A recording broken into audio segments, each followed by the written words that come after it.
Bonjour. Guérir de ses blessures, trouver le chemin vers soi, s'accomplir. Du développement personnel à la spiritualité en passant par l'énergie. Quel est le lien entre ces trois thèmes, entre ces trois éléments? Développement personnel, ça recouvre beaucoup ou peu. Ça peut être simplement considérer que l'on n'a plus envie de souffrir, que l'on veut régler une problématique d'enfant, et puis voilà, ça ira bien. Ça peut suffire à ne pas aller trop mal. Ça peut. C'est pas dit qu'on y arrive parfaitement. On peut aussi faire du chemin en développement personnel. Et puis on peut s'aider en prenant conscience de ce que l'on est par rapport à ce qui est. C'est là que l'énergie prend sa place. L'énergie, une fois débarrassée des érupaux ésotériques, pseudo-ésotériques et de tout, pardonnez-moi l'expression, le baratin qu'on peut mettre autour, nous fait comprendre tout simplement, comme essaie de nous faire comprendre la physique quantique, que tout est énergie, que nous sommes composés de la même matière de base, que tout ce qui est et n'est pas en ce monde, dans l'univers, et même sans doute ailleurs, dans cet ailleurs que nous ne pouvons même pas imaginer. Pouvoir prendre perception, pouvoir ressentir, pouvoir comprendre ces flux, apprendre à utiliser le positif de ces flux, autant pour soi que dans sa relation à l'autre, que dans la gestion de la relation des autres avec nous-mêmes, quand ils nous agressent, quand la situation est difficile, quand il y a une problématique que notre esprit humain, avec son raisonnement basé dans l'humain, a du mal à suivre, à résoudre. L'énergie est un fantastique moteur d'apaisement. C'est un outil. Et cet outil amène à vouloir aller plus loin, à se poser des questions, à dépasser notre questionnement de petit humain incarné et donc à aller vers la spiritualité.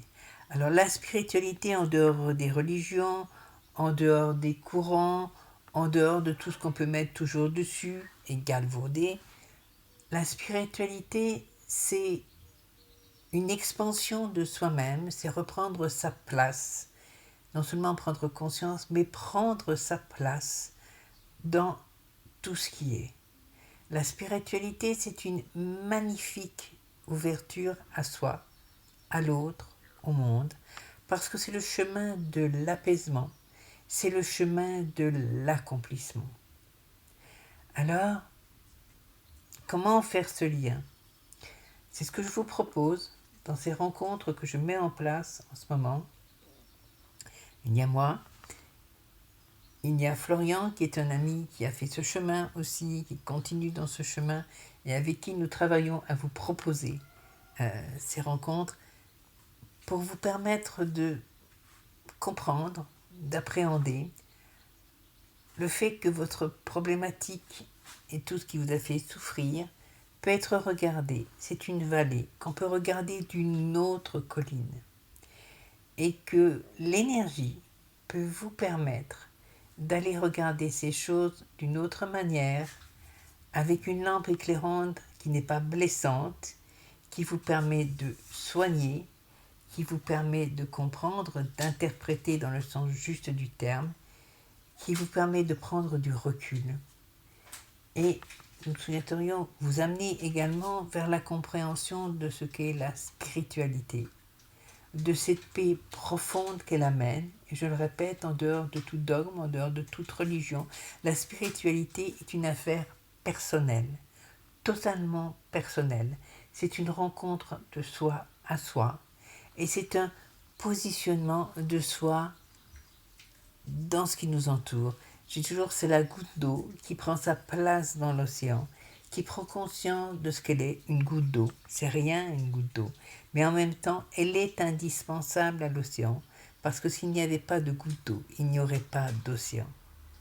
Elle est aussi importante dans son unicité que l'océan. l'ensemble des autres gouttes d'eau. C'est ça l'idée de la spiritualité. C'est ça que j'aime transmettre, que j'aime faire comprendre, que de toute façon ceux qui travaillent avec moi me voient et sentent que j'aborde dans nos échanges. Je pense vraiment que le développement personnel n'est pas simplement une affaire de compréhension déjà du cerveau. Non, il faut dépasser le cerveau, puisqu'on a l'inconscient. Il faut pouvoir aborder cet inconscient. Et au-delà de cet inconscient, quand on travaille avec soi-même, il y a l'autre, le fameux autre. L'énergie permet d'apaiser les tensions avec l'autre, les tensions que l'autre nous envoie.